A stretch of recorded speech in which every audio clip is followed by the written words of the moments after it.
I also would like to welcome you here tonight on behalf of the City Democratic Committee, and I would like to give a special shout out to Brian Doyle, who didn't hesitate when we said, could we possibly have this forum that we're planning at the Family Partnership.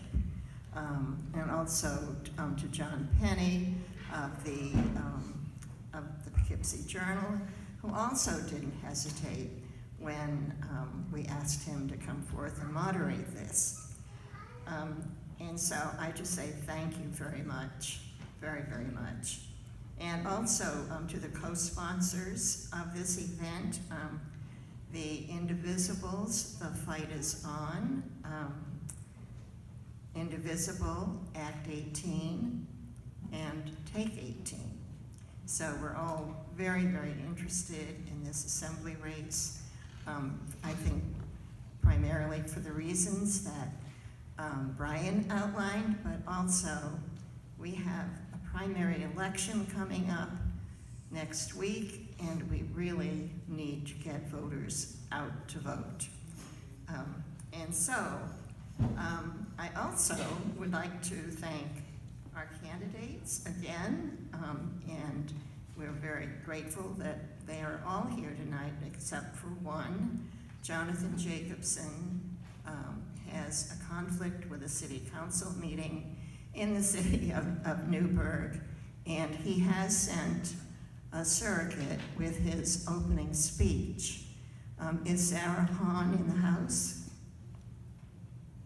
All right, then that will come at a later time. So our candidates are, in alphabetical order, Ralph Coates of the city of Poughkeepsie, Alex Kelly of the city of Beacon, Kevindaryán Luján of the city of Newburgh, and Jodi McCredo of the city of Beacon.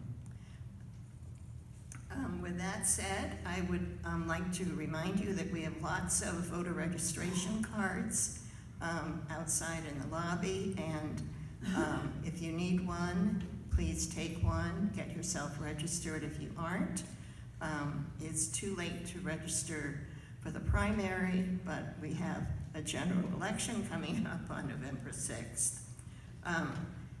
During the course of the evening, Roger Christenfeld and Paul Donnelly and I will be coming up and down the aisle, and feel free to write out your questions and we'll collect them.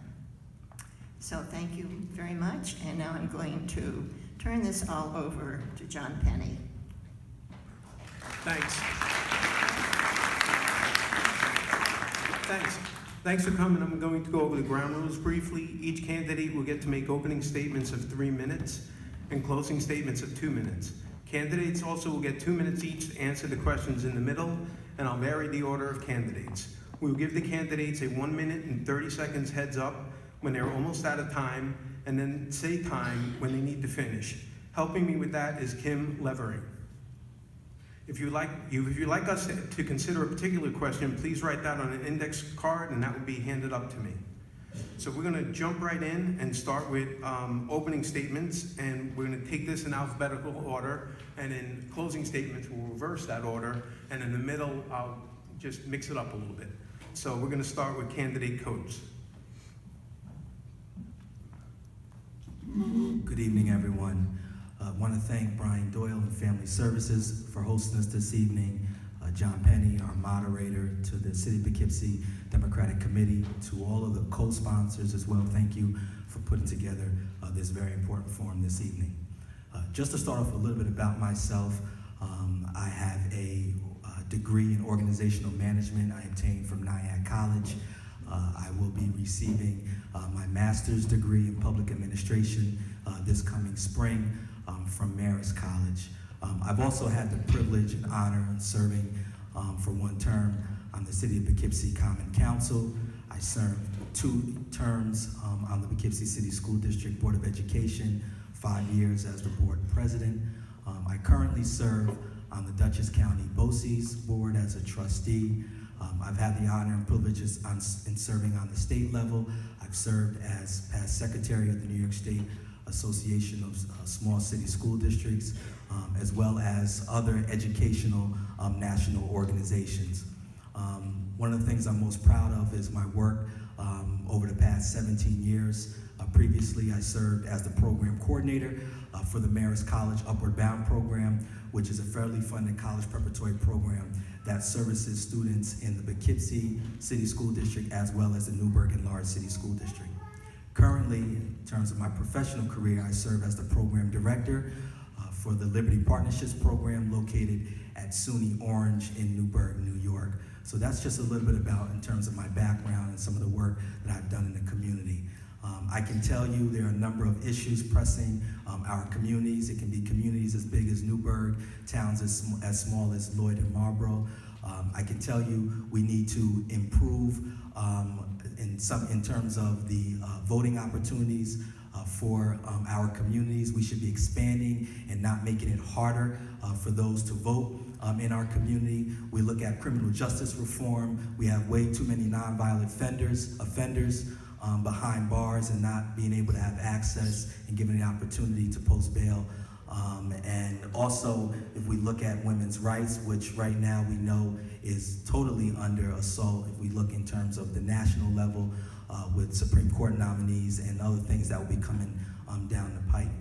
But at the end of the day, we need someone that's going to represent our district, someone that's going to represent our community, that knows our community, and that will be ready on day one to serve. I've done that for 18 years in my professional career. I've done that volunteering throughout the community, serving on a number of boards and organizations, and I truly believe that I am the best candidate. And don't get me wrong, we have some wonderful candidates that are presenting themselves for this vacancy.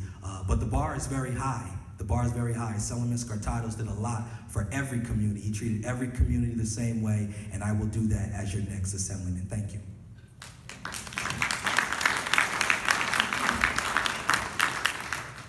Candidate Kelly, and I will remind the candidates that Kim is sitting in the front.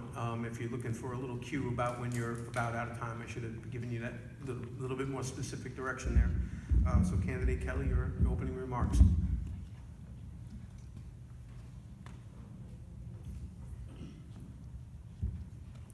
I too want to thank everyone who hosted and produced this event for us. My name is Alexander Reed Kelly, and I am here tonight because I'm enraged about what is happening to our communities. And I think you all are too.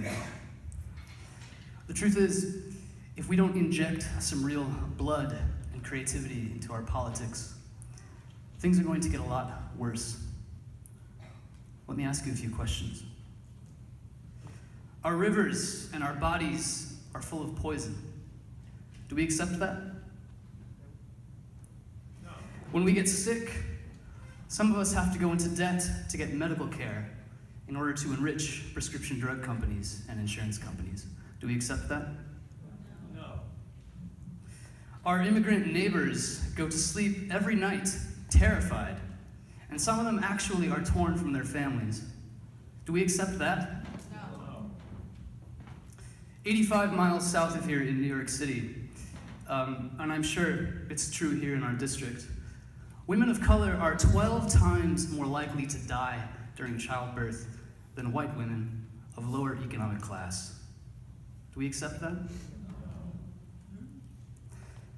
I'm running to succeed my late boss, Frank Scartados, because I don't accept these things either. And I'm here tonight to ask for your support.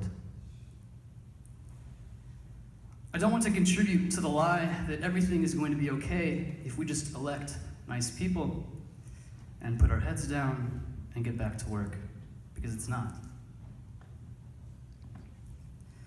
To improve living conditions for working people, for poor people, for members of the vanishing middle class, we need to elect and organize around activist politicians and take our demands to the governor's mansion and to the state legislature in Albany.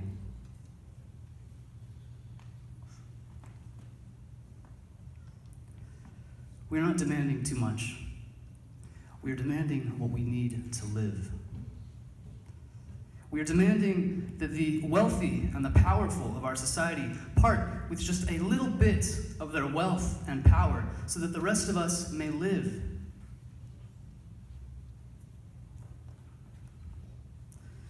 I don't want us to, thank you. Oh. I don't want us to accept any more politicians to elect any more politicians who pretend that it is okay to play nice when lives are on the line. There's a time for gentleness and for even tones of voice, but that time is not right now. Not certainly while our planet is preparing to get rid of us. I served as the chief policy director. We're out of time. Come again? Stop. Okay, thank you very much. You can always fold it.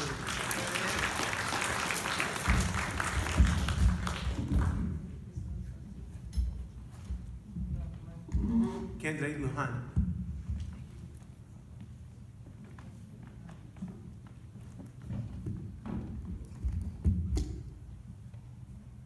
Good evening, everybody. So firstly, I also would like to thank everyone for coming. I'd like to thank the Poughkeepsie Journal as well as Family Services for hosting us and all the co-sponsors. So my name is Kevindaryán Luján. I'm an Orange County legislator from the city of Newburgh. I represent 15,000 people in the city of Newburgh and a portion of the town of Newburgh. That is essentially the size of Beacon, just to kind of put it into proportion. I'm a Hudson Valley native. I grew up actually in Beacon, grew up in Section 8 apartments, grew up poor. My mom was the first person to go to college. My family immigrated from Colombia. And because I was raised by strong, independent mothers, I always sought to try to do everything I can to fight for my community. I've worked in the community. I've been an active member of Nobody Leaves Me Hudson, which actually has their home here. I've worked for the Orange County Action Council for Planned Parenthood, because I believe that it's not enough to just talk about action. You have to be involved in your community. I've worked on sanctuary city policy. I've worked on municipal ID policy because I believe that we have too many people living in our communities living in fear. It's a security issue. We have people who are afraid to talk about a domestic violence case because perhaps by calling the police, they might actually end up taking someone away.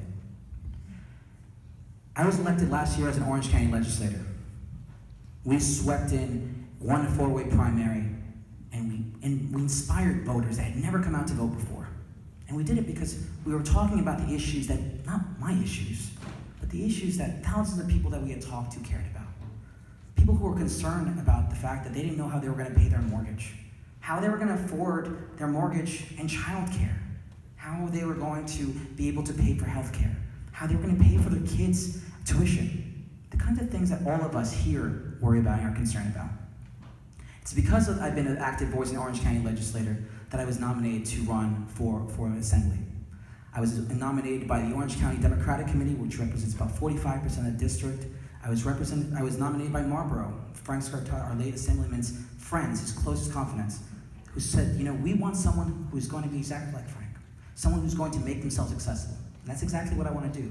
I want to make sure that I'm going to every single part of this district and that no person is feeling like they don't have a voice, that they can't come to me. And that's what I've done as a legislator. And that's exactly what I intend to do as a Assemblyman. And I just want to say, among all the endorsements that we've gotten, the most striking was the one from the teachers union that we got just a few weeks ago. NYSET, that came out and said, you know what, we need someone who's going to fight for education. And nowhere was that more clear as a legislator, where we just passed a budget, $540,000 increase to make sure that our community college in Orange County was taken care of. So I just want to tell you, if that's what I can do in a supermajority that's Republican, imagine what I can do as a Democrat in the Assembly. Thank you very much.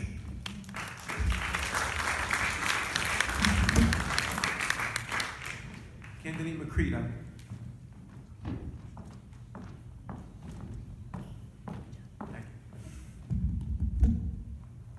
Hi everyone, thank you so much for being here. Growing up in public housing, our priorities in my family were getting food on the table, making sure that the rent was paid, and making sure that my family was safe in their homes every night. My mother always told me she was a public school teacher and she wanted me to get a civil service job so that I would be assured of benefits and a pension. Politics was something that we watched on the news, but it wasn't something that we actually took part in. But I always wanted to volunteer, and as soon as I was old enough, I started working with the local children's center as a volunteer, and I volunteered with a program called Project Hope, bringing meals to senior citizens. In 1992, when I was a 14-year-old college sophomore, the verdict in the Rodney King trial was released, and I walked out of my school to attend my first protest. In my 20s, I found myself in sales, and my husband was a technician. We were struck by the difference in how we were treated. Salespeople were spoiled. We were given opportunities and bonuses and trips and incentives. And the service technicians were largely looked down on, even though they were the ones that worked the hardest, had the relationship with the customers, and really knew the product well. We decided we wanted to start a business of our own, but focus on the technicians, the ones that were really working hard. We started out of a basement and ran up some credit card debt until we were able to work hard enough to pay it off. In 2005, we were finally able to save enough money to purchase a home, making me the first in my family to do so. We were able to find a place that we could afford in Beacon. Obviously, that was over 10 years ago. We were really excited about that because we knew that the Hudson Valley was where we wanted to live and raise our family. When the business became a little bit more stable, we expanded and we opened up an office and hired some employees. And it was extremely important to us to make sure that our employees knew that they were part of the family and treated fairly. We paid them fair wages and gave them paid days, including paid sick days, including days off to chaperone class trips and attend family functions from day one. When the business became a little bit more stable and I had a little bit more time on my hands, I started to volunteer more in the community. I became active in the schools, and I started a group called the Common Core Information Share to help catch the kids that were slipping through the cracks with the new high-stakes testing. And from that, I helped start a grassroots organization called Advocates for Beacon Schools to help every Beacon student get the education that they deserved and stop the revolving door of Beacon superintendents, which cost our students and our taxpayers over $600,000 in buyout money. Before I served on the Beacon City Council, I served on the City of Beacon Human Relations Commission to help mediate issues and help with all of the community members. I attended the local progress meeting in New York and Saratoga to meet with progressive electeds all over the state to learn more about what we can do to help our communities. And in April, I attended a progressive campaign training in DC and learned from wonderful guest speakers such as Bernie Sanders and Elizabeth Warren. I knew that this was a place where I needed to be. As a mom of 2 public school students and as an activist, I am out of time. Appreciate you recognizing that. Always fold it into the close, as we like to say.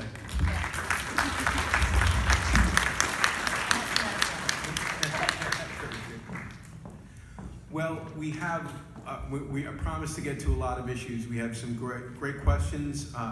Hopefully I came up with some good ones, but there were some great ones submitted by the public. But nevertheless, I want to start this way, that you're running for a 2-year assembly seat, and you would all be in your first terms in office, and frankly, it's not easy to get a lot of things done in that time. So under that premise, I would want to know, what would be your #1 priority? What would be the thing that if after 2 years you could look back and say, I either shepherded this through or I played a substantial part in getting it through? If you had to pick one thing, what would it be? And I'm going to start with candidate Kelly. Thank you, Mr. Benny.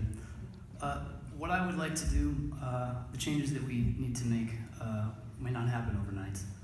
What I would like to do at the end of a 2-year term, I would like to be confident that we have put in place a comprehensive plan to stabilize the economies in our district, in our cities, and our towns, so that people who live here, who wish to continue living here, make money here, and contribute to their communities can continue to do so.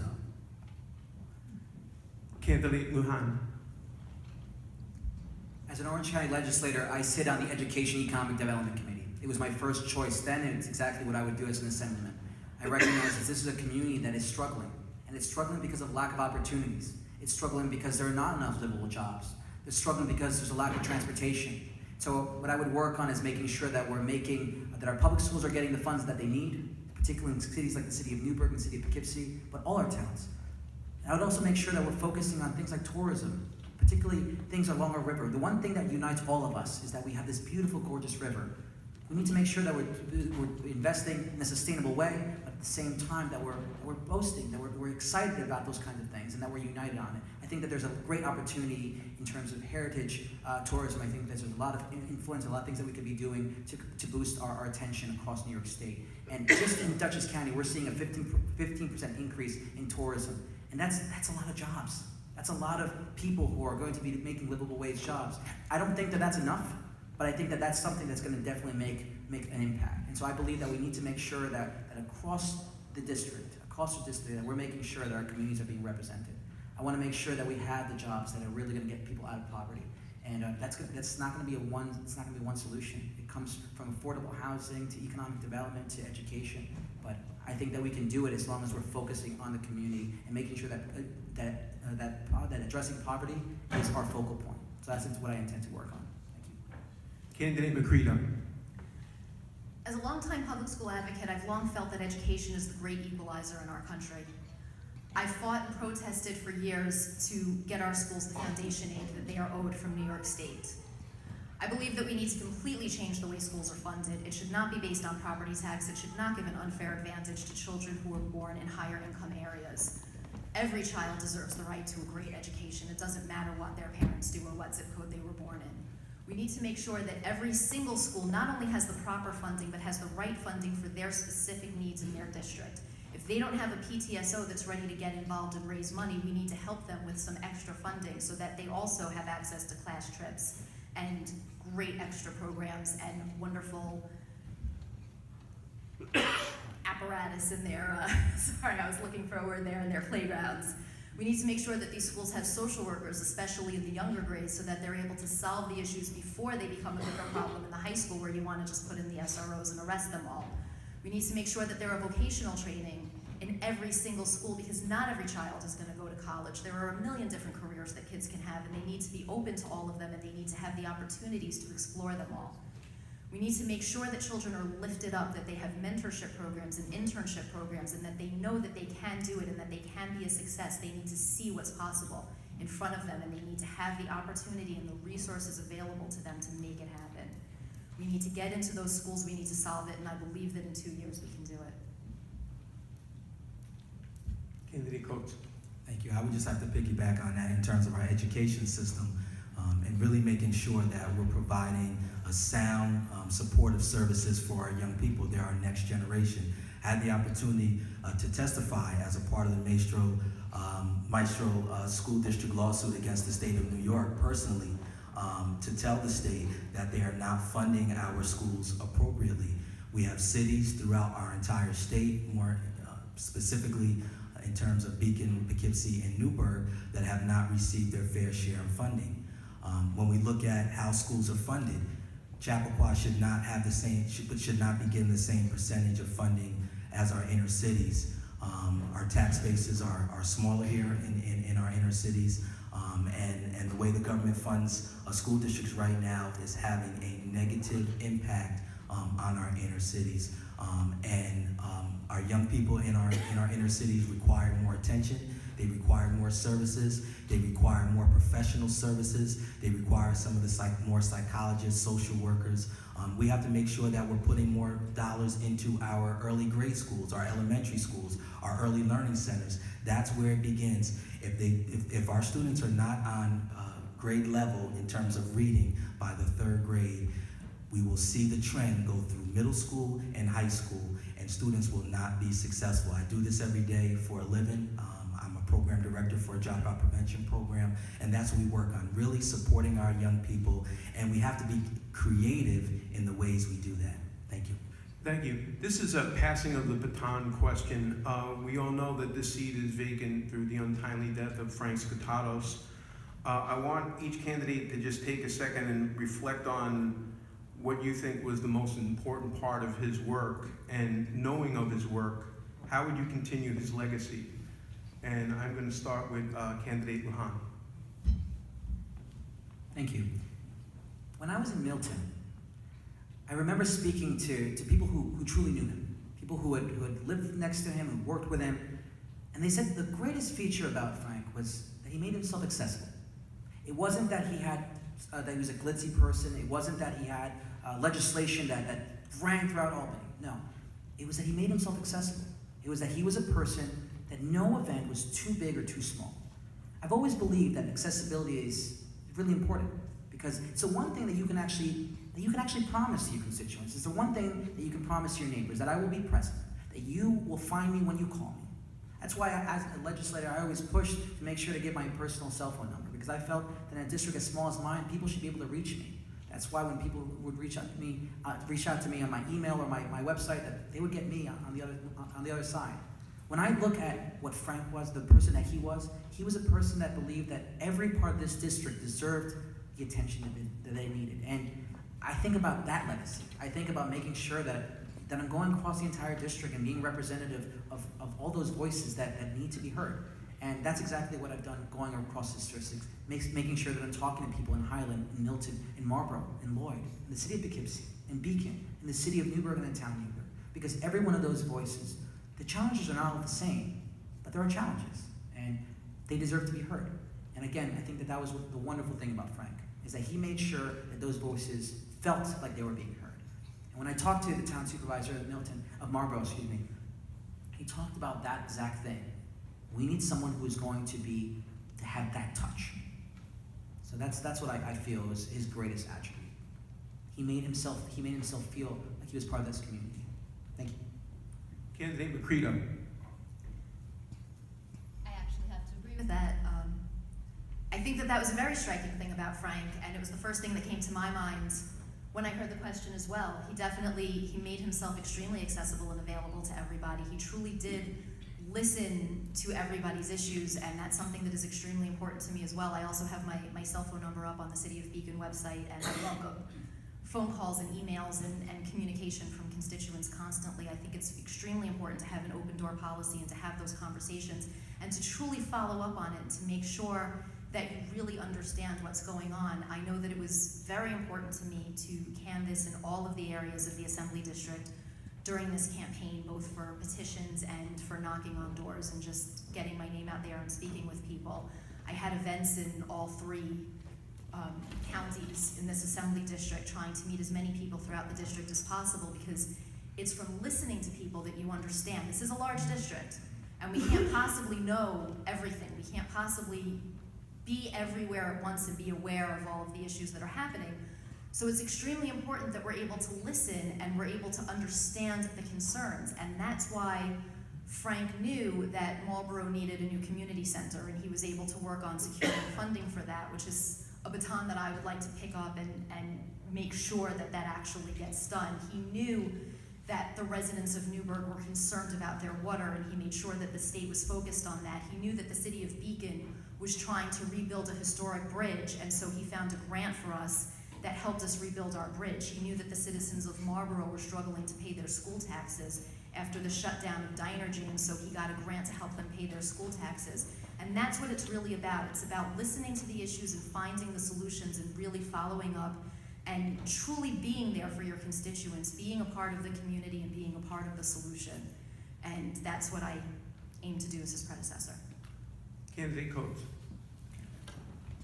Frank was a man, a very honest man. He was a man of integrity with no conflicts of interest. I can recall one evening when we passed the school budget, and we found we were still at something somewhere around $5 to $8 million short. I remember calling Frank and said, Frank, we're in a bind here, and if we don't come up with some additional revenue, we're gonna have to make some significant destructive cuts to our programs and services here in the school district. And I remember him telling me that, he said, I'm gonna see what I can do. He said, I'm gonna talk to the speaker, and I'm gonna see what I can do. And I've told many people this across this entire district. When Frank told you something, you could take it to the bank. He called me back about a week or so later. The budget was passed, and there were some other things that were coming up in terms of the budget. And he said, approximately how much do you think you're gonna need? I said, well, it's as much as you could do, but I said, what we really like to do is reinstitute our kindergarten full day program. And again, some time had passed, a week or so, and he said, I'm gonna try my best. he said, in fact, no, I'm gonna get it done. And a week or so later, we got the phone call that he was able to secure those funds for us. And that is just one example when I say that when Frank told you something, you could take it to the bank because he was honest. If he knew he could do it, he would tell you. If he couldn't, he would tell you he couldn't. And that's the kind of person we need in our next assembly. Candidate Kelly.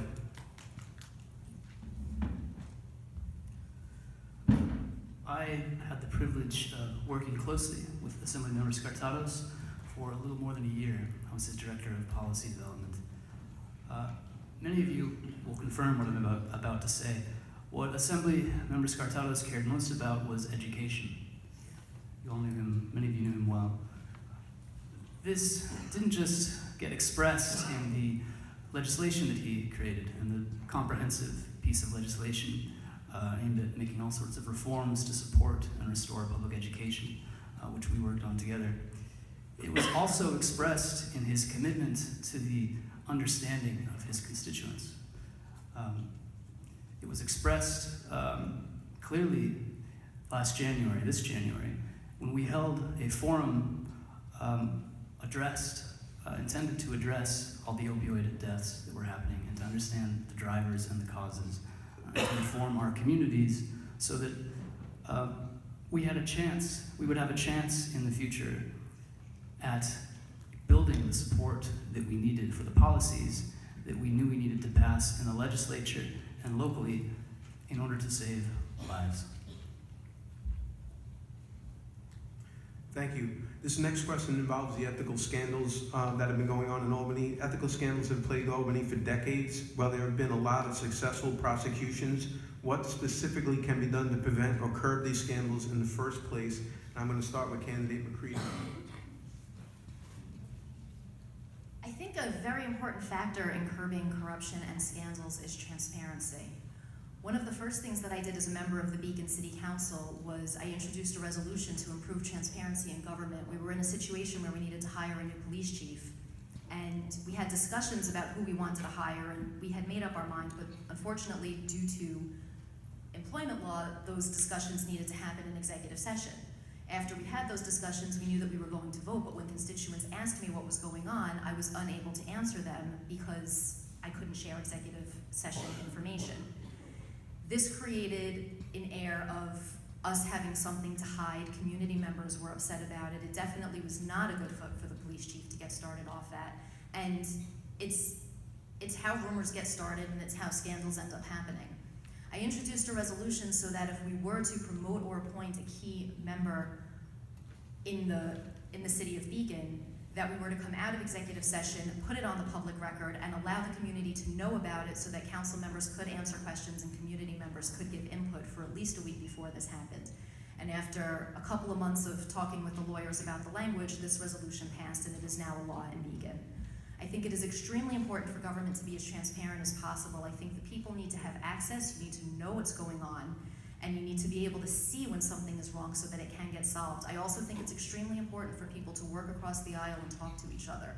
Loyalty has no place when there is an issue involved where somebody's not doing the right thing. It can't be an issue of you scratch my back, I scratch yours. You have to know what the right thing to do is, and if somebody's doing something that you know is not appropriate, your main priority has to be to your constituents and to holding up the office that you were elected to. Thank you. Candidate Coates. Thank you. It's no secret that we need ethics reform in our state.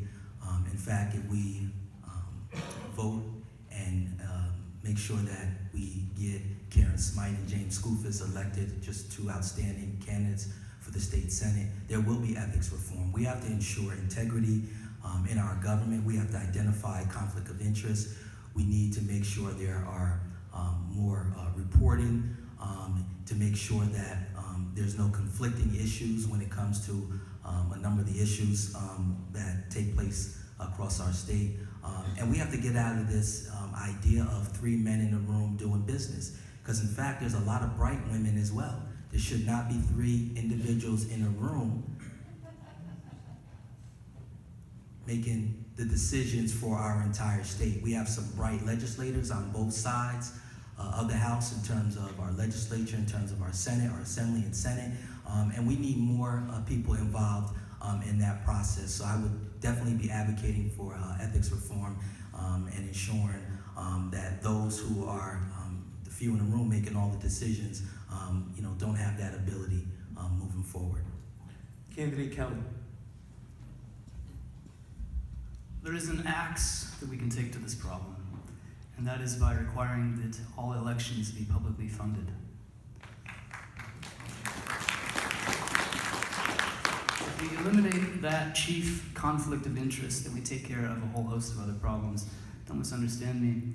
I don't assume that all possibility of corruption will melt away with that rule. But if I were in office, that would be the first thing that I would seek to do. Thank you. Candidate Luján. Thank you. So, corruption is obviously not just in Albany. Corruption is in Washington, it's in Orange, it's in Dutchess, it's in Ulster, it's everywhere. One of the things that we're seeing just in our legislature in Orange County is the pay-to-play law. One of the first things that I worked on coming into the legislature was the fact that unfortunately there was a LLC loophole that allowed a county executive, who's a Republican, to get thousands and thousands of dollars in contributions from people that he contracted with. That in itself is an issue that we should be addressing. The pay-to-play law in New York State is one of the laws that we have to be united on. This is not just a Democratic or Republican issue. This speaks to the core of cleaning out the swamp. And if we really want to talk about addressing corruption, that's where we start. And I believe that it's not also the silver bullet. We can also be focusing more on campaign finance reform, making sure that we have people that are elected to our government that actually are accountable, making sure that people are fighting for these kinds of issues. But again, my big one is pay to play. It's one that I've been actually working on in the legislature, which is dominated by Republicans. And although we get silence every 2 seconds, we make sure that it's an issue, because people need to know that there are people that are fighting for this. And we want to make sure that in Albany it is being clearly heard as well. Thank you. Thank you. This question involves schools. What can the state do to help struggling school districts like Poughkeepsie and other small city school districts in particular? If your answer involves more state spending, please identify where the money will come from. And I'm going to start with Candidate Coates. Yes, I think, teachers need to be able to go back to how it used to be done, where they were more creative in the classroom. They didn't have to worry about teaching specifically to some of these state assessments that we have now. So the creativity taken out of the classroom really has impacted our school systems. We need to make sure that we're providing additional programs, before school programs, after school programs, extended year programs. We know that our young people in our inner cities, they are starting school already behind 2 or 3 grades. So it's difficult for the schools to try to catch these students up because they're so behind. So the state needs to take more of an active role in ensuring that we're providing additional services. You look at programs like Upward Bound and Liberty Partnerships Program. Again, these programs exist. These programs are successful because of the creativity that's in these programs. I think just at the end of the day, ensuring that we're putting our students first, ensuring that we're providing as much service to them as possible. The more time students spend in our classrooms, in our school buildings, the more successful they would be. And there's all kind of data and statistics to prove that. We just need to find a way to make that happen. Thank you. Candidate Kelly. So I think all of us, all of the candidates here, have talked about in the past moving from a funding model that is based on property taxes to a progressive income tax funding our schools locally, in order to eliminate the inequity that comes from having a poor district, a low-income district, and a district that makes more money, and the equities and the money that is available for schools through that model. So, in addition to moving to a progressive income tax funding stream distributed by the state on a per student need basis, as I think Candidate Coates indicated, I would like to eliminate standardized testing. Teachers should be freed to do their jobs. They shouldn't be punished. They should not be held to account for irrelevant federal and state performance standards that have nothing to do with real learning. And these tests should be replaced with qualitative evaluations designed by teachers. Thank you.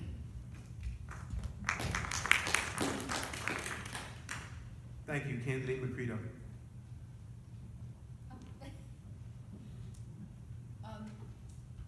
I agree that we need to change the way schools are funded. I would also like to get rid of high-stakes testing and teacher evaluations based on the testing so that teachers are free to teach creatively and do more creative projects, do more hands-on projects, teach children to, instead of sitting and filling in bubbles, to actually work in groups and learn creatively. I think we need more social workers in the schools. I think I mentioned we need more vocational programs. We need more foreign language options, and we need to start foreign language much younger. I know in Beacon, the only foreign language that we offer is Spanish. We have a high population of Spanish-speaking children. They never have the option to have an actual foreign language. Small children are like sponges. We need to give them the opportunities to learn as much as possible in the younger grades, but we also need to allow them time to play, because those relationships, those interactions, that opportunity to be a child, to explore social norms, that's how children learn and grow. We need mentorship programs, we need internship programs, we need a clear path to where they're going to go after school. We need more ways of training students in order to do things. And yes, we definitely do need more money. We need more money in these schools. The funding is there. The foundation aid funding was passed. Our schools are owed millions of dollars. Every single school in the entire Assembly District is owed millions of dollars for the state that we have not received. We need to fight to make sure that that money is received by our schools that need it. And also, because the question was asked how I would provide more money to schools, one way is by releasing nonviolent offenders from prison and expunging their records and halting the drain on the state to fund housing people who have absolutely no reason to be in prison. Thank you. Candidate Luján. When I gave my intro, I talked about how in the Orange County Legislature we managed to raise the budget by $540,000. It's a 3% increase. What I didn't get the chance to tell you was that unfortunately the year before, they had to spend millions of dollars, the county legislature spent millions of dollars to try to get teachers to retire. They had to, because if not, they were going to not be able to balance their budget. This is what happens with schools, is that you have a decline in enrollment. You end up having to either raise prices for education, means that students end up spending $200 to $300 more than they would have the year before, or you have to cut programs, or you have to let go of teachers. That makes the schools less encouraging. It makes it less likely that people are going to want to go to those schools. Our particular community college happens to be one of the most expensive as it is. So unfortunately, a lot of the people that live locally end up having to go to Rockland because they simply just can't afford to go to their local community college. That's unacceptable. So one of the things I'd like to see is I'd like to see New York State actually do what it's actually said. They were supposed to spend 30% of the budget that actually goes to community colleges is actually supposed to come from New York State. Right now, it's closer to 21%. The other thing I'd like to make sure that we're doing is protecting our public schools. Right here in the city of Poughkeepsie, we're talking about opening up a charter school, and the public school is already suffering. How can we possibly be thinking about that? That is unacceptable, and it's not something that I will ever be okay with. I made sure to be very, very vocal about that because I want to make sure that we're protecting our public schools. There's no way that we can afford that, and we want to make sure that we're giving the best education for our youth. Because like the others have been saying, our future are our children, and if we're not looking to our future, then we've already failed. Thank you. Thank you. This is a somewhat follow-up question or a related question. What is your specific experience with working with our youth, and what specific ideas do you have regarding youth-related programs? I'm going to start with candidate Kelly.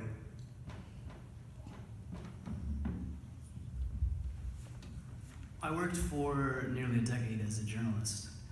And one thing I did on my off time, because I was interested in helping young people learn to write and tell their peers and all of us what they're seeing, was help a few young people write essays and become reporters. In The Office with Scartados, we started working on or imagining a program which would do this for students throughout the district, young people.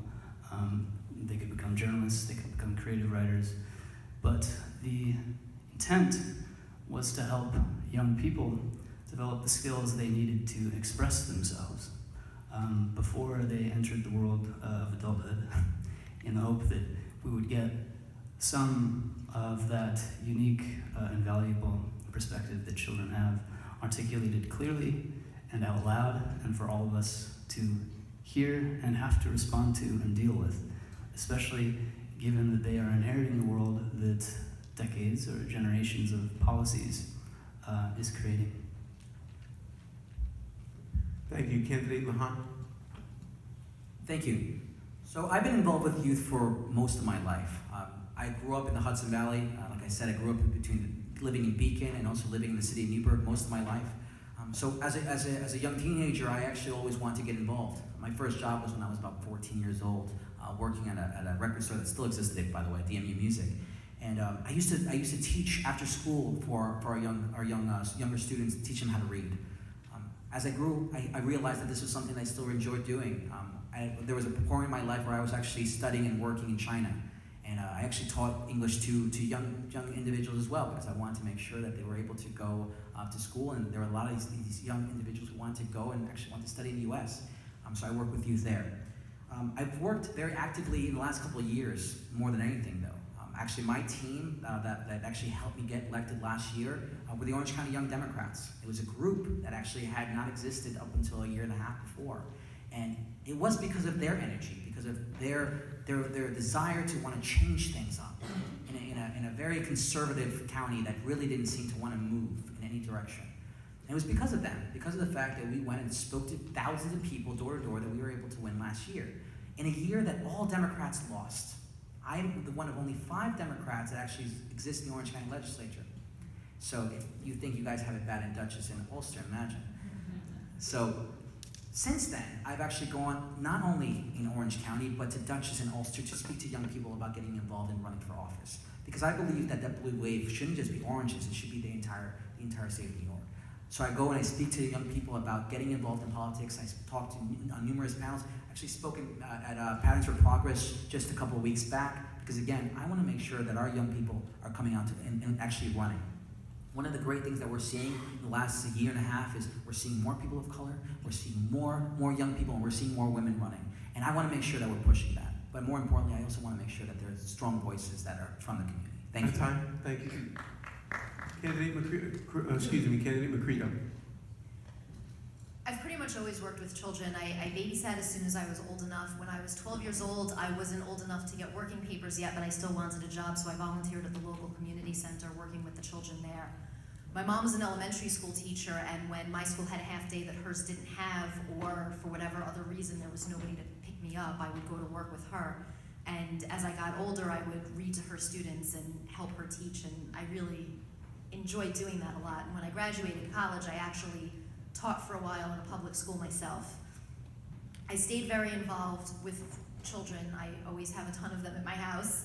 I helped start Advocates for Beacon Schools to work with the students in the Beacon City School District and to help make sure that all of them had the best opportunity for an education possible. We made sure that there was equality throughout the entire district. We helped start something called the PTO Collaborative, which is an organization that is comprised of the officers from the various PTOs around the district, so that there wasn't a great trip happening for the 4th graders in one school while the 4th graders in the other school had nothing. We made sure that every single student in Beacon had access to those same opportunities. As a business owner, I participate in a county-funded internship program every year where 2 interns come to my place of work. It's actually a great program. Monday through Thursday, they come and they work for us, getting paid through this program, and then on Friday, they attend a course where they're told about interviewing and professionalism and ways of making something for themselves. And it's been a great program, and I've spoken to a lot of these students about how we started our business and how we didn't come from anything, and how it's something that everybody can do. I also participate in career fairs as much as possible. I've done the career fair. Candidate Coates. So I have the privilege of working with our young people literally 365 days a year. As I mentioned earlier, I served as the program coordinator for the Mayor's College Upper Bound program, which actually gave me an opportunity very early in my career to work at Beacon High School. Beacon High School was a part of the Upper Bound program for the first few years, and then we went only to serve Poughkeepsie and Newburgh. But I've mentored hundreds of young people. Our graduation rates are much higher than the school districts, again, because of the creativity and some of the additional things that we provide our young people. This past summer, we had the opportunity over in Newburgh at SUNY Orange to provide our young people with some very creative hands-on classes. Some of these classes consisted of alternative energy, aerodynamics, forensic science. These are some classes and hands-on opportunities for our young people that they probably wouldn't get during the normal academic school year. Bringing in the local police department, bringing in the K-9 units, our young people trying to understand DNA and fingerprinting and all the things that they probably just would not do. Just being creative in their thinking, making sure that we're providing as much support to them as possible. Our incentives, taking them on educational trips into cultural places throughout the state and country, college tours, exposing them to all sorts of different colleges, public institutions, private institutions, HBCUs, and so forth. So again, supporting our young people is what I do every day. I've done that as part of my professional career. I'll continue to do that, and I'm very much looking forward to bring my expertise to the New York State Assembly in the area of education. Thank you. Thank you.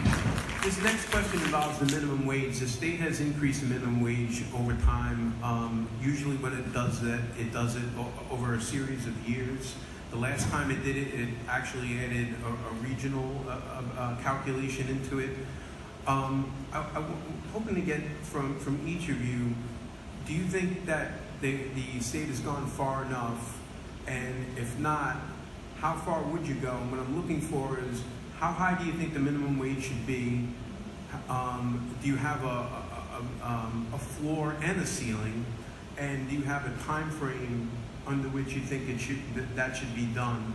And do you favor this regional approach that takes in calculations of cost of living? It's a lot to get into, but I want to get as specific as I can to see if there's any differences in the candidates in terms of this issue. And Candidate McCredo, I'm going to start with you. That's a lot involved in that question. Ooh, yeah, thank you.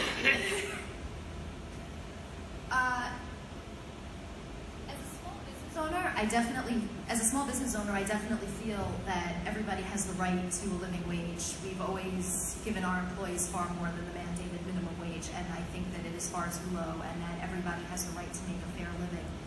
But I think that there's more that goes into it, and my concern is, I know that particularly in New York, small businesses are struggling. The taxes on small businesses are extremely high, and it's very, very difficult to stay afloat. And my concern is putting too much of that burden on small businesses so that they will struggle. I think that there are other ways to help. So I do think that the minimum wage needs to be raised. I don't have an exact number. I definitely think that 15 is the bare minimum that anybody should be making an hour. I think it should be higher than that. But I also think that the state needs to provide health care for everybody.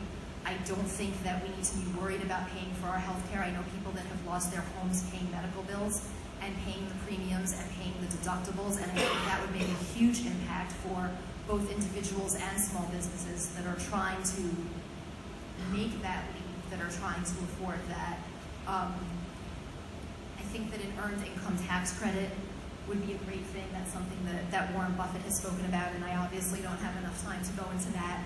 But I definitely think that providing health care to everybody is a huge part of the equation. It's the biggest expense for so many families, and I think that it would really make all the difference. So absolutely a living wage and access to affordable health care. Thank you. Candidate Luján. So I'm going to piggyback a little bit off about the small businesses. It's true. There are so many small businesses that are struggling, and unfortunately, taxes are going up for them. But when we look across New York State, we talk about the $15 minimum wage. And the reality is that $15 is way less than what people actually need to be able to survive. Basing it just from my own city to city, I have one of the largest districts and one of the most diverse, and at the same time, probably one of the communities that actually make the least amount of money. Most of the people in my community make less than $25,000 a year. That is substantial. If you think about the fact that so many people are living just right above the poverty line. They can't afford housing, they can't afford health care, they can't afford to be able to fix their car because we got a lot of potholes in the city of Newburgh if you haven't been there. So every unexpected payment, that hurts their budget. It makes it more difficult for them to survive. So when I talk about, a living wage, it's personal. I really do want to make sure that we're supporting our small businesses. So I do believe that we have to give tax incentives that will actually support them better. But right now, we're already failing people. The fact that a person has to choose between how to pay for a healthcare payment for their kid versus paying their mortgage means that we've already lost. We're already behind. And so we need to start talking about how we're going to create livable wage jobs. How are we going to address these different things that are clearly hurting people's pockets and breaking up families. Again, I talk about childcare, I talk about affordable housing, I talk about livable wage jobs, because we have a lot of people that are struggling, and those are the communities, and unfortunately, a lot of them are not here tonight. And we need to make sure that those communities also be heard. But I'm also going to tell you, I'm concerned about how bad taxes are for people who are homeowners. Thank you. Candidate Kelly? Correct. Who can live on the minimum wage? $15 is probably not enough. I would say 20 is a good place to start considering it. But as the other candidates have said, we are into a problem immediately because we're placing a burden on businesses, especially small businesses. And it's a burden that a lot of them are not going to be able to support.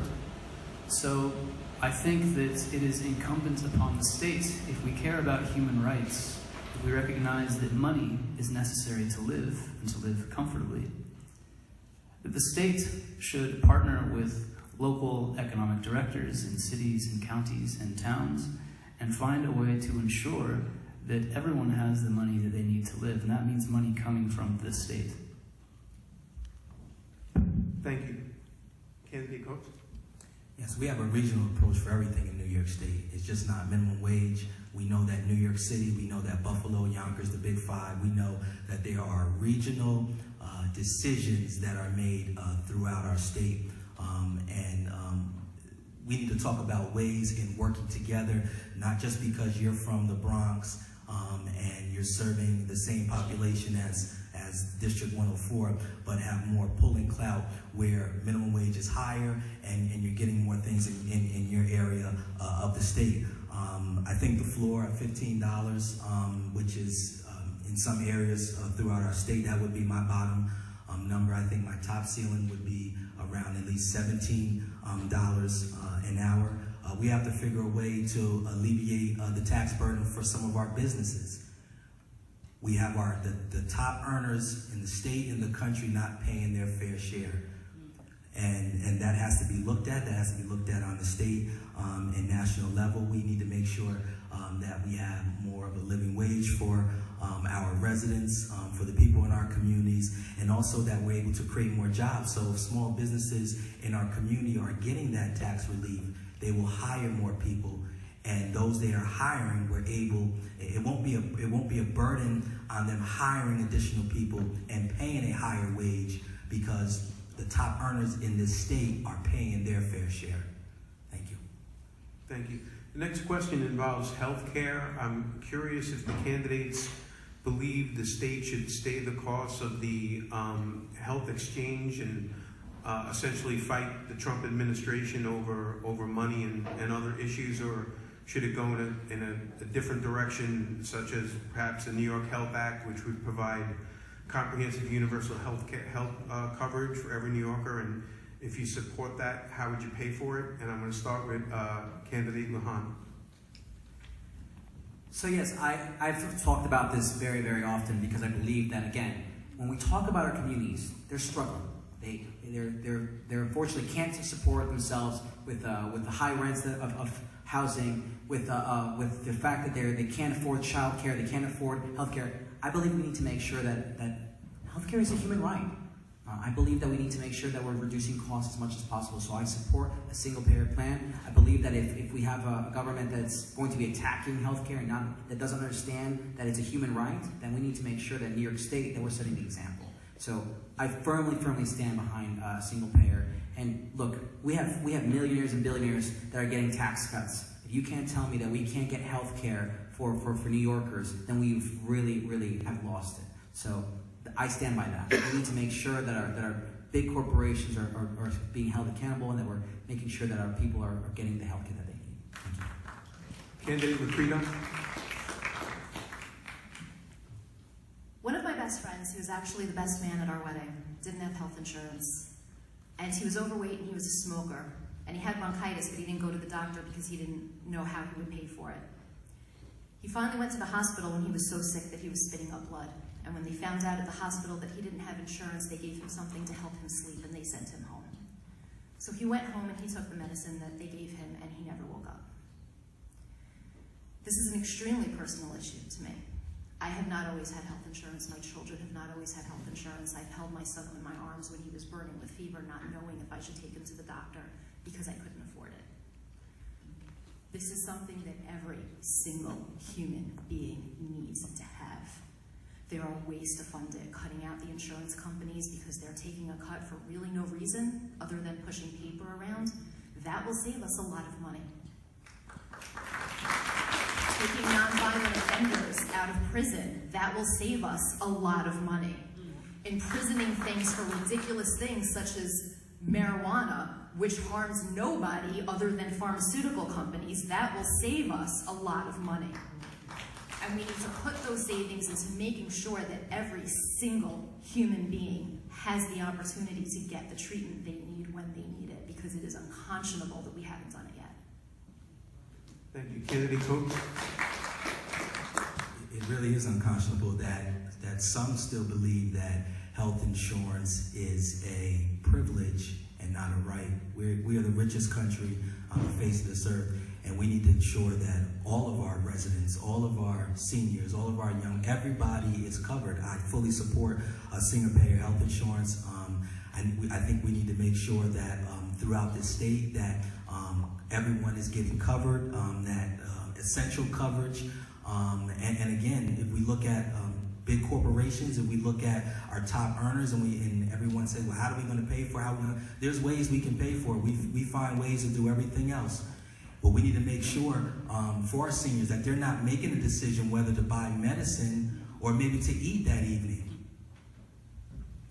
And it's very dear to my heart. I know people, I've had individuals that have also struggled in terms of not having specific coverage. And this is not something that Democrats or Republicans should be fighting about. What the fight should be about is how are we going to pay for it, and making sure that we do get the job done, that every New Yorker will have essential health care coverage. Candidate Kelly. I support the New York Health Act. The research, the inquiry into it, the economic evaluation has been thoroughly vetted. 98% of New Yorkers will pay less for their medical care through the New York Health Act. The question is, how are we going to pay for it? Through private means, as we do now, or through the state? And if we pay through the state, through the New York Health Act, as a state, we are all going to save money. Because in part, as candidate McCredo said, we are cutting out the private health insurance. We're abolishing the private health insurance industry in New York State. This issue is personal to me also. When I was 15 years old, my father was diagnosed with Parkinson's disease. He had, before then, lost his job. The insurance that we had at that point was not sufficient. And my family was one of the families that we hear about in statistics. We didn't go bankrupt, but much of our savings was destroyed, paying for him, and he did not get better. So I am motivated to make sure that other families, other people never have to go through the stress that placed upon our family. We weren't just dealing with the loss of our father, my mother, the loss of her husband and partner. We were dealing with the stress that it put all of us under. It's a terrible situation for many people to find themselves in, because families are places where we should feel safe and cared for. Thank you. Thank you. This question is about the opioid crisis. The latest statistics show there have been more opioid overdose deaths in 2017 than the year before, and that discouraging trend held true in New York State, and in particular Dutchess County, where such deaths increased by nearly 50%. What specifically can be done about this on the state and local level? And I want to start with candidate Coates.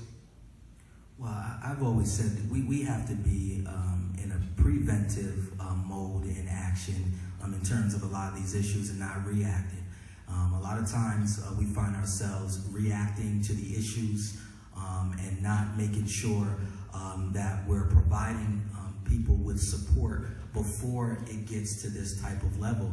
And I mean, there's all sorts of programs and things that we can do for those in our community who are struggling. I mean, you look at our veterans coming home and not being properly taken care of. If you look at those in our law enforcement and just those who are just stressed out and dealing with a lot of the issues and burden of life in itself, we have to make sure that we're providing services for them, because if we don't, they result to these types of measures. I think throwing billions of dollars at this problem is not going to solve the problem. We need to make sure that we are properly taking care of and putting preventive services for our community members to avoid us getting to these types of levels. And again, it has to be services and not services after they're already addicted, but services that deals with the mind, services that deals with them spiritually, to make sure that their mind and things are getting cleansed. Because if it's not and it's filled with all of that stuff, that's when we start dealing with drug addiction and all sorts of other things. So again, we need to look at preventative measures and not being so reactive. Thank you. Candidate Luján. I've actually had the opportunity to work in mental health and substance abuse here in the city of Poughkeepsie for 2 years for an organization called People Inc. And one of the big things that we've noticed was that prevention education is the most important thing. Yet, unfortunately, it's one of the areas where it's find the least funding. We see a lot of funding for treatment, we see a lot of funding for law enforcement, but we don't see nearly enough for prevention education. In the city of Newburgh, I work very closely with an organization called Team Newburgh. And this organization has done so much with very little, just by providing Narcan training to community members. And every single person that they've been able to train has been one more person who is aware of signs and symptoms, but also who can save a life at a moment's notice. So I believe that we need to focus more on prevention and education. In terms of treatment and law enforcement, I can tell you that the city of Newburgh is the only location in all of Orange County with a treatment facility. While at the same time we're proud to make sure that we have that, it's not nearly enough. We need to make sure that we have treatment across the district, not just in Orange County and the city of Newburgh, but across Orange County, across Dutchess County. We need to make sure that we're getting the help that people need where they are. So they're not going 45 minutes to try to find treatment. And in terms of law enforcement, I've worked here in Dutchess County for crisis intervention training. So that police officers that might pull someone over, that they're not just putting someone in jail because they have a substance abuse related issue. Here you have a really amazing organization. You have the Stabilization Center. And it actually has a 24-hour detox. That's a model for all of New York State. We need to make sure that we're doing that kind of trauma-informed care, that we're actually getting people the help that they need, not treating them like criminals, but treating this like a disease. So this is where I feel that we need to be investing our money and stop talking about it, but actually try to save people's lives. Because people are dying. This is an issue where people are dying every single day, and we need to actually address it. And I was so proud that Frank Sartales led this. Thank you. Right time. Thank you. Candidate Kelly.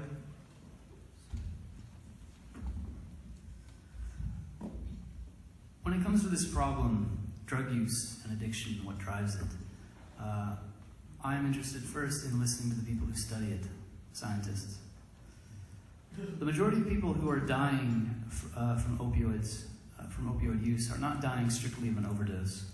They're dying because the drugs they are buying are mixed with other substances, including fentanyl. If we were to decriminalize opioids in New York State and create a regulated market where people who use these drugs would be free to do so under supervision, knowing what they are taking, we would save huge numbers of lives. I'm just presenting that as a fact. This is told by Dr. Carl Hart, who was the keynote speaker at the opioid forum that we produced with the Assemblyman Scartatos led. I helped produce with our office in January.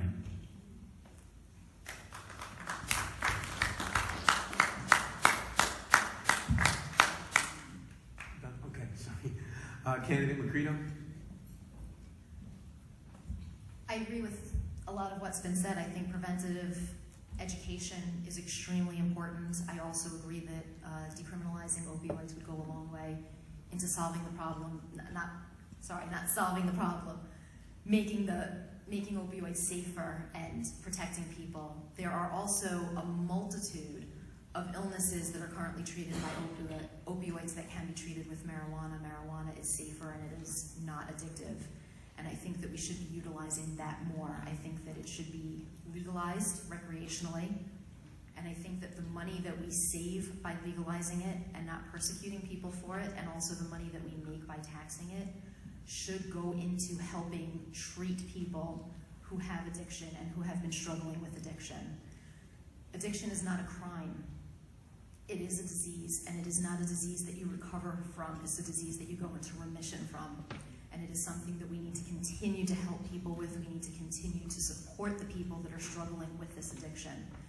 And I agree that we need to stop treating them like criminals. We need to make sure that officers are informed and trained in how to deal with situations. I am proud to say that all of the officers in Beacon carry Narcan on them all the time. I think most of the officers in the Assembly District do. I also attended the forum that Assemblyman Scartatos led. I thought that it was amazing. When I was trained in Narcan, it was one of the easiest things I had ever learned in my entire life. I was really taken aback by how easy it is to recognize the signs and to administer Narcan. It is not expensive, it is not difficult to get, and it is not difficult to do, and I see no reason why every single household in this state should not have Narcan readily available, because you don't know. You don't know when the uncle or the cousin or the best friend or whoever comes over. Opioids do not have a look, they do not have a type, they do not have a face, they absolutely do not discriminate. They can affect anybody, and we need to be able to help them. You're out of time. Thank you. I wanted to ask the candidates, do you think the state should legalize the use of recreational marijuana? How fast or on what time frame would you do that? And please state your reasons for or against. I'm going to start with candidate Kelly. Absolutely, immediately, 40 years ago. What's the other part of the question? Excuse me? What was the other part of the question? Your reasons for or against. Yeah, well, there is just zero evidence that this is a dangerous activity. The criminalization of the use of marijuana, its racist origins are thoroughly established, dating back to the early 20th century. So that's something we need to get clear on, and I would be thrilled if New York State could help lead the reversal of this insane drug war, which is really a war on people across the United States. Thank you. Candidate Coates? I also agree. I think at this time, marijuana needs to be legalized. We look at additional ways for state funding. This may be an avenue that the state may want to take a close look at, so I would be a strong advocate for legalizing recreational marijuana. And again, we talk about all the different ideas and how we're going to fund some of these ideas, and this may be an area that will supplement some of the funding for some of the great ideas that we have with improving and moving our state to another level. So, thank you. Thank you. Candidate McCredo? Yeah, 4 days ago sounds good to me. it's just insane to me that it's still a problem, that it's still illegal in this country. It doesn't hurt anybody, it doesn't harm anything. It is safer than cigarettes or alcohol. And the only reasons that it is illegal are, first of all, it is a wonderful way to perpetrate racism and keep people locked up that certain people want locked up. And it also helps the pharmaceutical companies because it's easily growable and it's easily accessible, and it easily replaces a multitude of prescription drugs that people cannot afford, that they are struggling to afford, that they are putting in their bodies that are filled with chemicals and side effects and a whole lot of things that we just don't need. This is a plant and it can help people. And so obviously, who would want the people to have that if you could be making money off of keeping them sick and locking them up? But it's something that absolutely needs to stop, and it should have stopped a long time ago. We need to spend that money helping with treatment, helping with education, and we need to expunge the records of every single person who has ever been locked up for a marijuana offense so that they can get on with their lives. Candidate Luján, sorry. Thank you. You know, I gotta say, it is so wonderful to be on a panel where every single person wants to legalize marijuana. And I say this because I remember a couple years ago, someone in the audience actually asked Congressman Maloney, so what about legalization of marijuana? And he said, yeah, no, we're not gonna talk about that right now. I find it interesting because just over a year ago, Senator Gillibrand was asked the same thing, and she actually said that she was in favor of not only legalization, but decriminalization of marijuana. So let me just say, you know, it's on everybody's mind. We should have done this years ago. I mean, we are already years behind. This is something we should have legalized and decriminalized years ago. The fact that we continue to continue to put people in jail and prison for this is absolutely ridiculous. The fact that people, we talked about race. I'm so glad to hear that we're talking about that, because the reality is that there's so many people who have been put in jail and prison because of this, and it makes absolutely no sense. Let's make sure that we legalize it. Let's make sure that we decriminalize it. Let's make sure that we tax it. And let's make sure that we're using those funds to build our economies. These same communities that have been broken by these actions, let's make sure that we're building that back up. Let's make sure that we're fixing our infrastructure and education. The education money that we can't seem to find anywhere else, well, let's find it there. Let's make sure that we're focusing on the communities that really need it, instead of doing what we're doing right this moment, where we're continuing and perpetuating this negative cycle. So completely in favor of legalizing it. Thank you. Thank you. We're going to follow up on a question now and hopefully drill down a little bit. It's my favorite part of the night, when we finally get to this part, actually. And I want to go back to the ethics and the scandals, and there's several places that you could look as the central points of how these scandals generally emanate from. One is outside income of lawmakers. So the first part of this question is, do you believe that assembly members should be allowed to have outside income? And do you think in exchange for not allowing that there should be a pay raise? Or if you believe that they should have outside income, would you make an oath to be incredibly transparent and tell people exactly where that's coming from? So I'm going to start with candidate McCredo.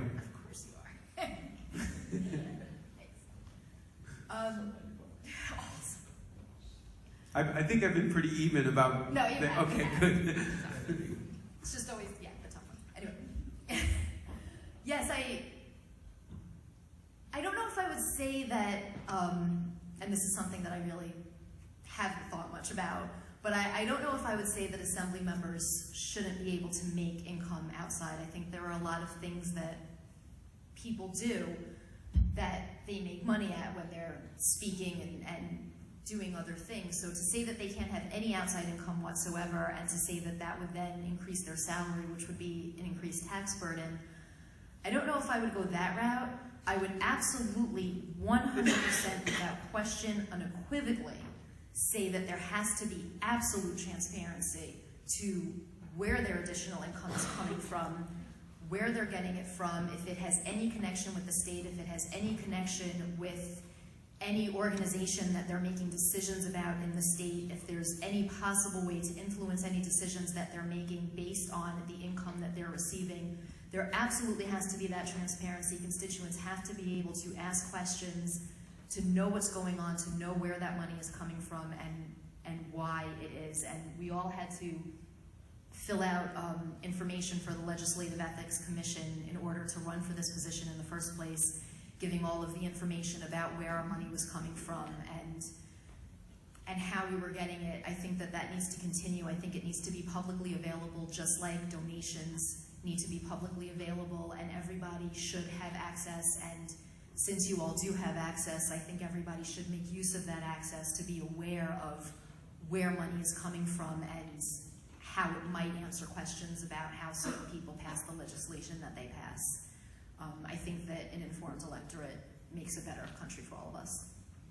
Candidate Coates? It goes back to what I said earlier. We do need ethics reform. I think there has to be a full disclosure. We have to understand if there are any conflicts of interest.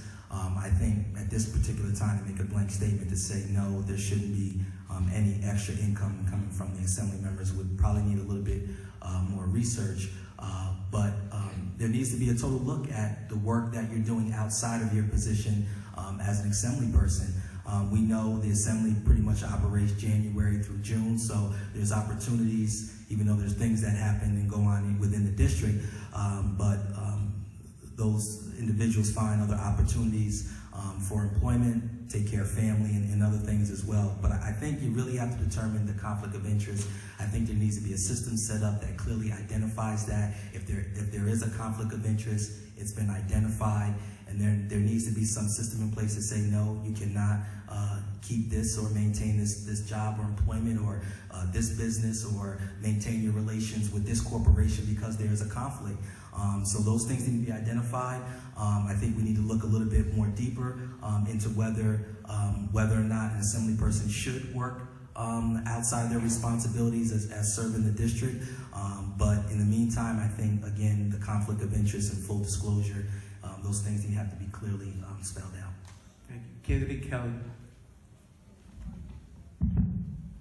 It's a really interesting question. There are societies throughout history that took care of it by eliminating the possibility of corruption, by granting to office holders and their families basically lifetime financial security.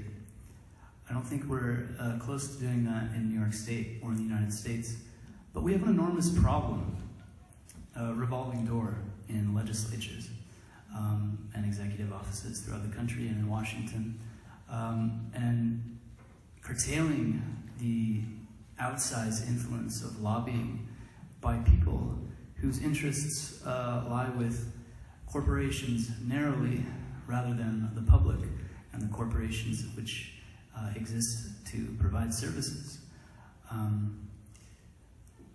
We should consider, I think, passing laws which eliminate that possibility.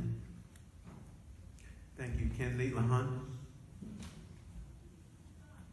I agree in terms of transparency. I think that this is, when I first became an Orange County legislator, the first thing I thought to myself was, I know this is a part-time job, but what other thing, what kind of job can I do that's not going to be a conflict, especially if I want to live in my own hometown? If I want to work as a teacher in the community college, or if I want to be a teacher somewhere in the district, if I want to work for a nonprofit organization, it's always going to be a bit of a conflict. And so I spent a greater part of the time that I've been in the legislature working outside of the district, precisely because I felt that was one of the ways that, one, I could do something I really loved. So I was a field director for a congressional race in District 19. But I really felt like the way to get involved also kind of brought me out of my district. So one of the things I felt that kind of separated from that conflict was teaching. And again, I go back to that. If I was an assemblyman, I would want to make sure that would be my focus. I'd want to be a teacher. I'm not against people working on the side, but again, transparency is key. You know, we have so much corruption as it is in Albany. We shouldn't be giving people more reasons, more outs than they already have. So I stand a bit divided on that. But again, I believe that if I were to do any other job, it would probably be as a teacher on a part-time basis. Another pressure point for where we see a lot of the scandals. Obviously involves campaign finances and how candidates raise money. So with that in mind, I wanted to ask you, what are your views on campaign finance reform? Do you support public campaign financing for state offices or any other initiatives you can identify? I always go back to the question of how you would pay for it, but I also want to add, what if you're in favor of public campaigns, public financing in campaigns, and I've heard some of you say you are, what is your answer to a taxpayer who says, why should my tax dollars go to support a candidate I might find abhorrent? So I'm going to start with candidate Luján on that. Thank you. One of the things I started with at one point was the pay-to-play law. In Orange County, we pushed from the very first couple of months to make sure that the LLC loopholes were being closed, because we noticed that our county executive in Orange County had gotten thousands and thousands of dollars in contributions from people that the Orange County government had partnered with. I believe that is absolutely ridiculous. It is a swamp, not just in Albany, not just in Washington, but in our county governments. And I've seen the same problem here with the county executive Molinaro, now running for governor. So this is the issues that we need to make sure that we're focusing on, making sure that when we talk about campaign finance reform, that we're closing those loopholes, that we're addressing the pay-to-play laws, because that is something that we actually can work on. Now, I'm not against public finance. I'm not. I think it would be a great idea. The problem is, where we are right now is that we have way too many politicians and not enough people who actually care about getting things done. And so that's where we need to go. We need to push for pay-to-play. Thank you. Candidate McCredo. I have mixed feelings about public financing, particularly because I think what's happening right here is phenomenal. I am a huge fan of large primaries. I think that we have come a long way from a couple of people in a room choosing two candidates for us and then us having to show up on election day and choose the lesser of the evils. I think that it is incredibly important that the people choose their candidate and that the people who want to run are able to run. So my issue with public financing is that I fear that that would limit the pool of candidates that are able to run, because it will be coming from tax dollars. And I agree, I definitely see an issue with people not wanting their tax money spent on a candidate that they don't believe in. I definitely agree that we need to close the LLC loopholes and get rid of pay-to-play, and I think that there absolutely needs to be a limit. So on an assembly race such as this, say, you know what? No candidate can spend more than, maybe in a typical election cycle, $10,000. You can raise $10,000, and if you can raise that money, then you can use that money to get your message out however you see fit. And if you inspire people to volunteer for you, that will help you use that money more efficiently and get your message out more effectively. But there has to be a limit. You can't have situations where somebody can get a sponsor, and there are so many ways to hide it. There are so many ways for somebody to say, I want to donate $100,000 to this candidate, so I'm going to give $20,000 to my cousin, and $20,000 is going to go through my neighbor. I mean, there are so many ways. We really have to tighten that up, and we have to make sure that all of this money isn't getting spent on the campaign, because yeah, absolutely, if a politician wants to keep getting elected and somebody's donating $80,000 to their account every election cycle, they're going to do what that person tells them to do, because they're going to want to get elected again in the next election cycle, especially when we have only a 2-year cycle, and basically as soon as you go into office, you turn around and you're running again. So we definitely need to tighten that up and increase the restrictions. Thank you. Candidate, excuse me. That's my place there for a second. I'm sorry about that. Candidate Coates.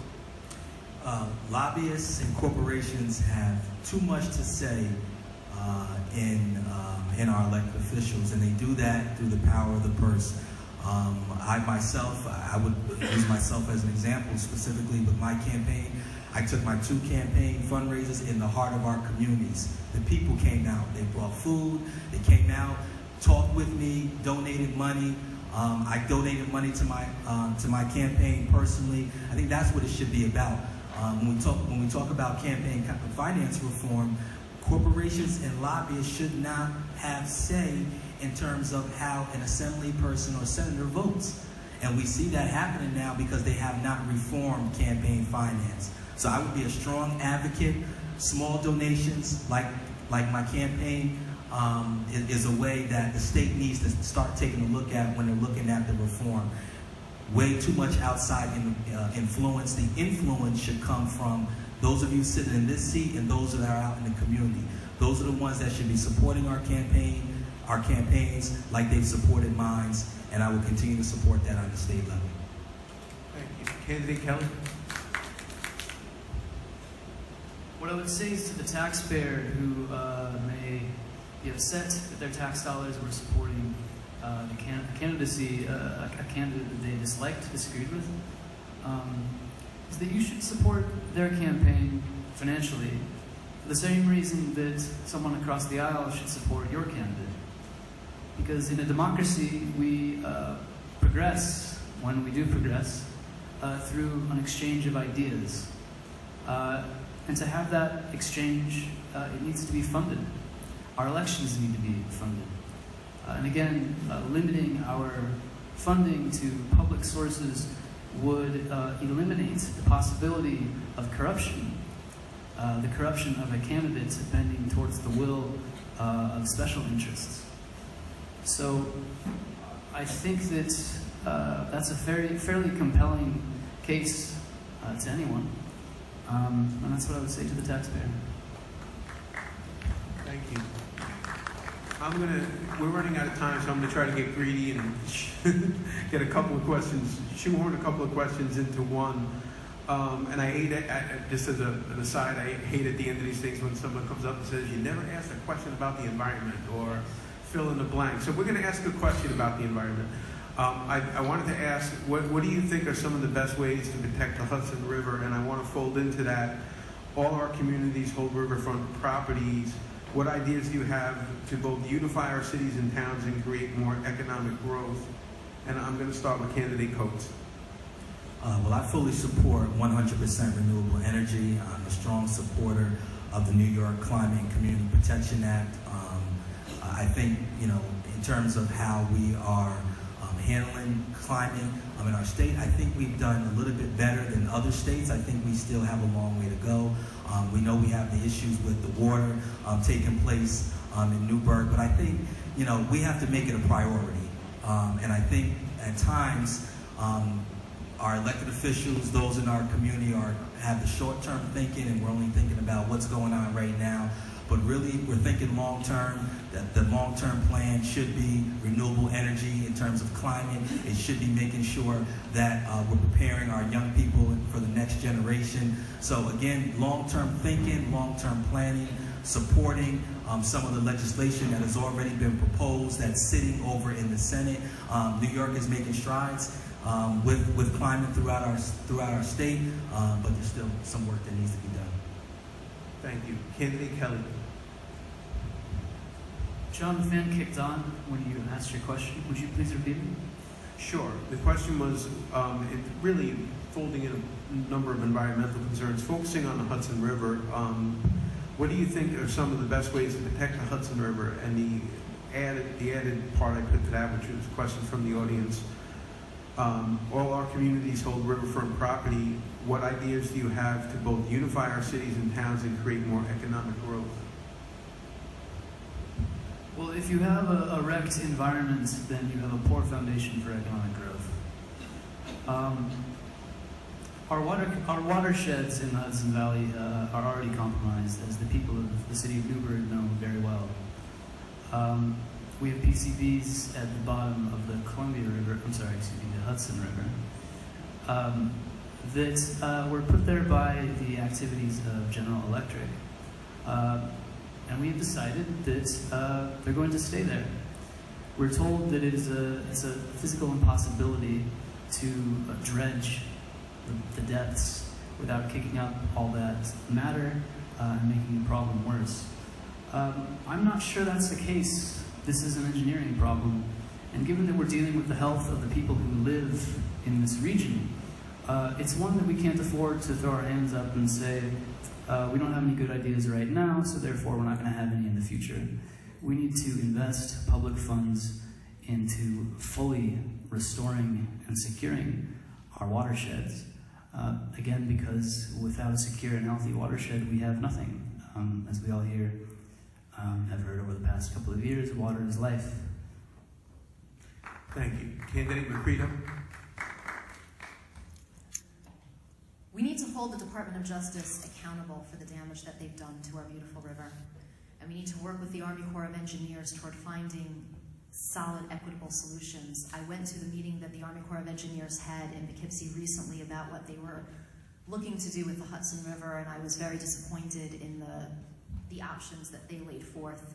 One of the magnificent things about our beautiful river is that it's the river that flows both ways, and putting barges in it will restrict that flow and have horrible consequences to the ecosystem living inside of it. We need to make the situation better, not just slap a Band-Aid on it. Our river is the thing that connects all of the communities in this district. We need to keep them connected. A couple of weeks ago, when the Veterans Ball was in Newburgh, the Newburgh Beacon Ferry was running for free that weekend, and it was wonderful. I think we need more ferries that go back and forth between our river cities to increase tourism and to increase opportunities for people to come to all of our communities, which will lead to the economic development of all of them and increase that for all of us. We also need to work on protecting our environment in other ways. I was very proud this morning to go to the ribbon cutting for the new solar farm in Beacon. We had a landfill that we could not build on, we couldn't really do anything with. We built a huge solar farm. It's going to generate enough electricity to power 270 homes.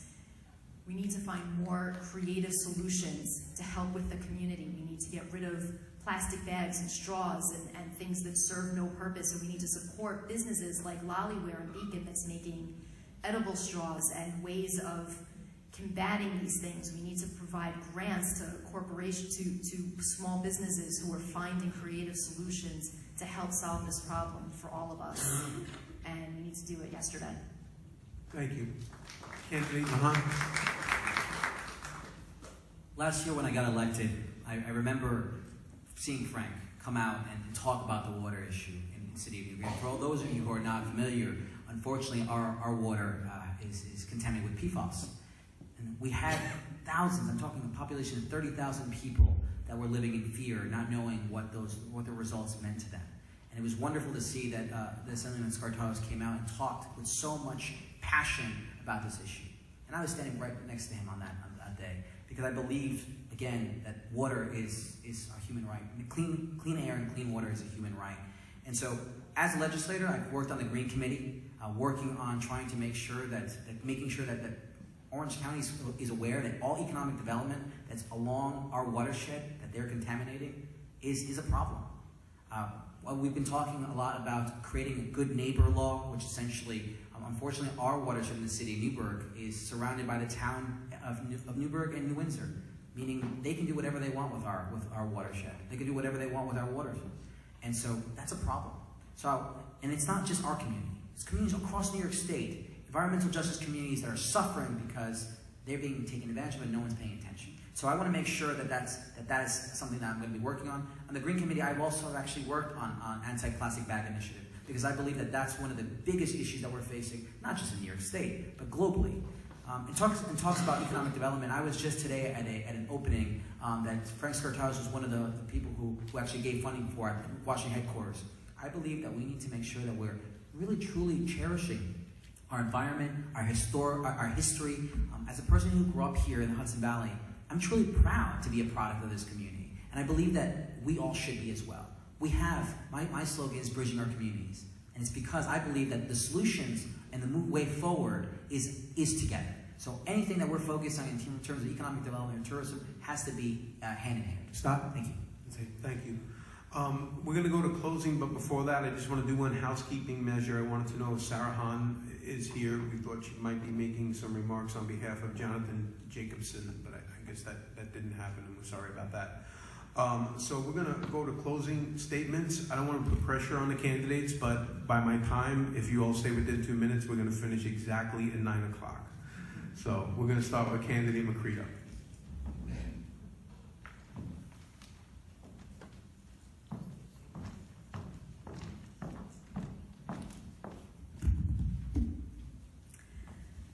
Thank you all for coming and for listening. I am a motivated, hardworking mother of 2 public school children. I started a business from nothing, and I fought the corruption in the BCSD. I have managed employees and I have rallied the community. I am ready to listen and learn as I lead. I don't have all of the answers, but I promise you that if you come to me with something that I do not know the answer to, I will find out and I will follow up. I am ready to do this work. And I want to get done by 9.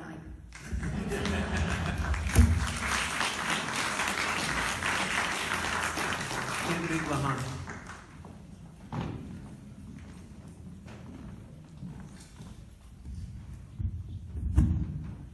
Thank you once again, everybody, for coming out.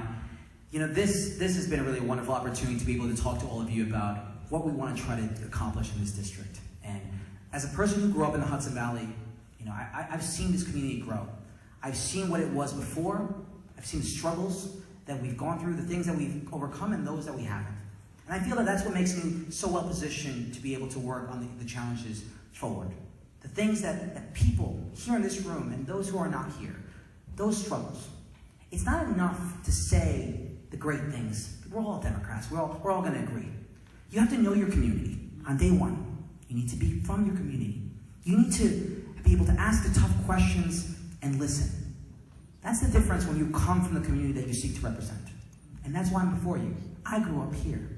I know this community. I don't just talk about Planned Parenthood and reproductive rights. I've volunteered and worked with Planned Parenthood. I don't just talk about municipal IDs and sanctuary city policy. I've actually worked besides nobody leaves in the Hudson. I don't just talk about affordable housing. I've actually pushed on an Orange County level to make sure that people have affordable housing across Orange County. Because I believe that housing is a human right. And I don't just talk about education reform. I don't just talk about education for our children. I actually have actively worked to make sure that our youth have affordable education. So when you go out to vote on Thursday, September 13th, I want you to think about who's going to fight for you.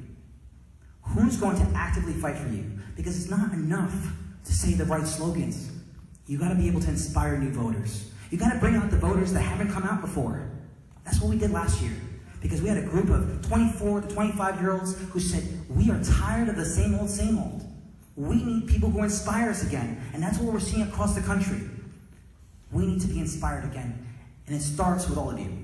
So I'm here because I want to do this together. I believe that we can do great things together. And I'm here for all of you because I want to continue Frank's legacy and build on it. Thank you, everybody. Candidate Kelly.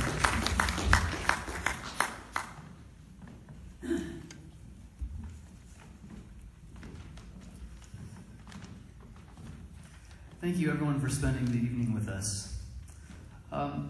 What I want to stress, and what I hope we all know, is that we are not powerless. But our power does not lie in the body or the office of any single person.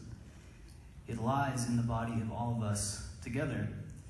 And if we are able to come together around an office, or many offices, then we can change our lives and build the communities that we and our children deserve. So I think we must elect public servants who will act as activists and will organize us to place the pressure that we need to bear upon Albany. We have to do this to clean our environment, to heal the sick, to protect and educate our children, to protect immigrants, and to end violent racial and gender disparities.